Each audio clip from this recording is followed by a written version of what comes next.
Have you seen this video? God didn't create Satan. Satan is a byproduct of free will. You know who God created? He created Lucifer. Perfect, it says in Ezekiel and in Isaiah, in all his ways. He created Lucifer to worship and to be perfect. But Lucifer rejected Jesus, rejected God, and became Satan. Are you guys following me? So the question is not, why would God, a loving God, create an evil devil, a hateful being like Satan? Understand? Evil is not something that God created. It is a byproduct of the absence of God's will. All right, shalom, shalom, shalom. First and foremost, before I get started, I would like to give all praises, honor, and glory to Yahweh, Bahasham, Yahweh Shai, Bahasham Rachakudash. Double honors to the apostles and other bishops, great millstone, who rule well and teach well and taught us his truth. Peace and salutation, as always, to the elect. Okay, this is your brother Thabo A'a coming back to you with another lesson in the spirit and power of Yahweh Bahasham, Yahweh Shai. Okay. And in this lesson, what we're going to be dealing with is this video that we just played. And the title of this video that this person made is God Didn't Create Satan. Okay, and we're going to be covering, majority of the things that were said in here. Like first off, what he said was that Satan is a byproduct of free will, some to that effect. So I looked up in ChatGPT. So what does it mean if they say Satan is a byproduct of free will? If someone says Satan is a byproduct of free will, they are usually expressing the idea that Satan exists in his rebellious state because he chose to rebel against the Most High, a choice he made using his free will. Now, we could stop it right there. First of all, we could stop right there because the angels don't rebel against the Heavenly Father. Okay, let's start off right there. The angels don't rebel against the Heavenly Father. Remember, when you get Sirach, the 18th chapter, and the third verse, which we'll start at the first, just for edification purposes. This is Sirach chapter 18 and verse 1. It says, "He that liveth forever hath created all things in general. The Lord only is righteous, and there is none other but he, who governeth the world with the palm of his hand, and all things obey his will.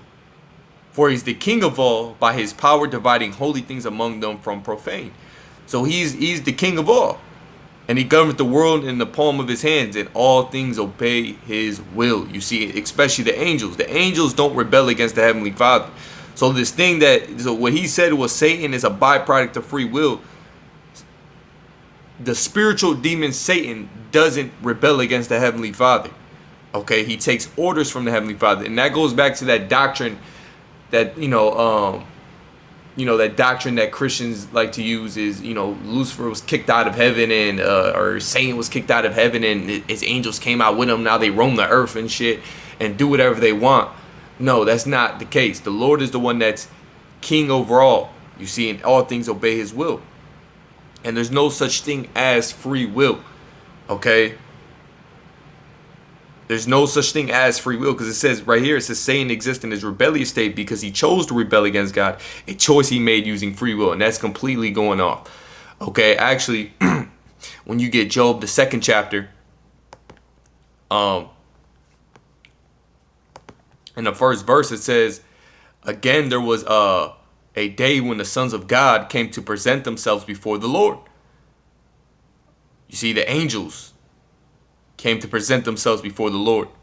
And Satan came also among them to present himself before the Lord. See, now, why was Satan, if Satan was kicked out of heaven or he rebels against the Heavenly Father, why is he going to present himself before the Lord? That doesn't make no sense. So if Satan, you got to think about this. If Satan rebelled against the Heavenly Father, okay, now he's roaming the earth, doing whatever he wants to do, whatever it is, causing evil, whatever. He's a byproduct of free will, however they say it. Then why is he going to present him? So he went back up to the heaven to present himself before the Lord. Makes no sense. He takes orders from the Heavenly Father. You see, he takes orders from the Heavenly Father. Okay, verse 2, it says, and the Lord said unto Satan, from whence comest thou? And Satan answered the Lord and said, from going to and fro in the earth, and from walking up and down in it. You see, the Lord gives direct orders to Satan. Okay, that's why in verse 3, when you get verse 3, he says, hast thou considered my servant Job? Okay, and we know, we read the story. Satan ends up tempting Job. Okay, but it's all the Lord's will. You see, the Lord is the one that had to give the say-so for Satan to go tempt Job. Satan couldn't just go tempt Job. He had to give the say-so. Okay? No matter if it's a left-hand side, there's a right-hand side and a left-hand side. Okay? No matter what side of angels, the evil angels, they all obey the Lord's will. They don't do nothing without the Lord's command. Okay? That's why when you get Sirach 39 and 28, it says, there be spirits that are created for vengeance, which in their fury lay on sore strokes. In the time of destruction they pour out their force and appease the wrath of him that made them. Okay, now let's reread that.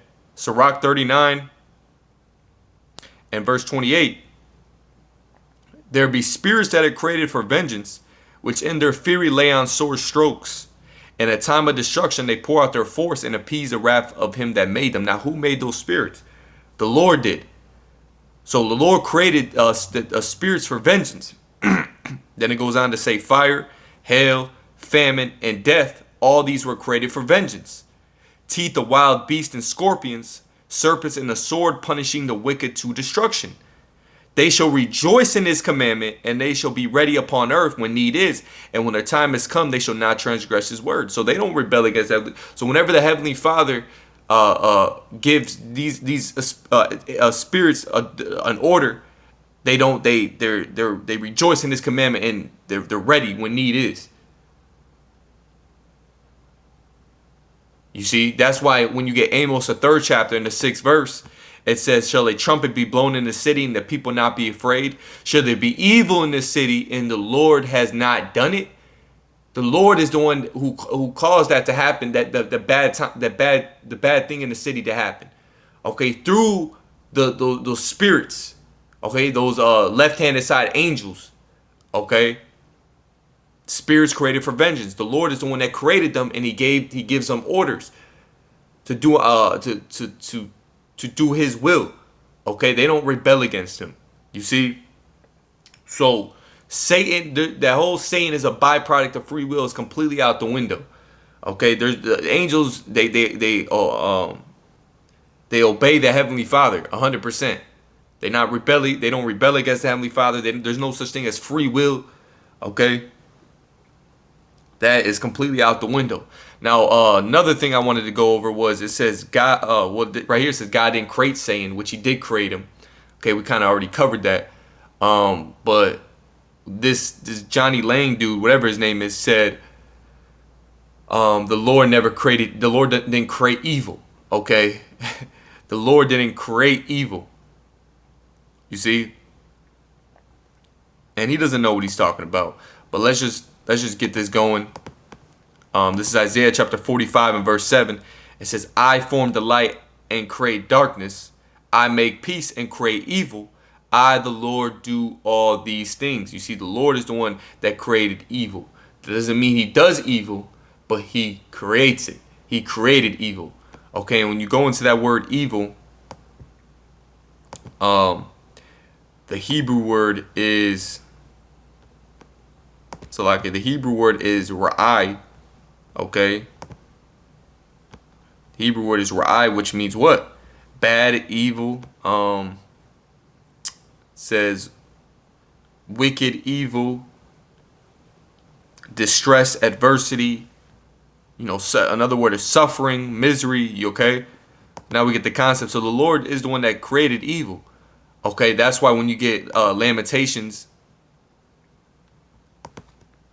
the 3rd chapter and the 38th verse, it says, out of his mouth the Most High proceeded not evil and good. Okay, because the Lord is all about balance. You see, the Lord is all about balance, as Proverbs 11:1 says, that false balance is abomination to the Lord, but a just weight is his delight, because the Lord is all about balance. Okay, and when you look at, yeah, so the Lord is all about balance. Okay, this is how he shows. That's balance right there. Okay, and another word for evil, like we said, is adversity, bad times. That's why Job, okay, made mention of that. When you get Job, the 2nd chapter, in the 10th verse, he said, it says right here, but he said unto her, thou speakest, you know what? Yeah, we'll get straight to the point. It says, but thou speakest as one of the foolish women speaketh. What? Shall we receive good at the hand of God? And shall we not receive evil? And all this did not Job sin with his lips? You see, so it says, shall we not receive evil? Okay, meaning that you're gonna the Lord actually is the one that puts us through sufferings, okay, our tribulation, temptations. The Lord is the one that does that. He sends that upon us. Okay, that's what he did. That's what he did with Job. Okay, he let Satan go tempt Job to test his integrity. Okay, and so the Lord is the one that and like I said before, it's all about balance. It's all about balance with the Lord. So Lord willing, this was edifying. Before I close off, I'd like to give all praises, honor, and glory to Yahweh, Bahasham, Yahushai, Bahasham Chakodash, double honors to the apostles and elders of Great Millstone, Shalom to the elect.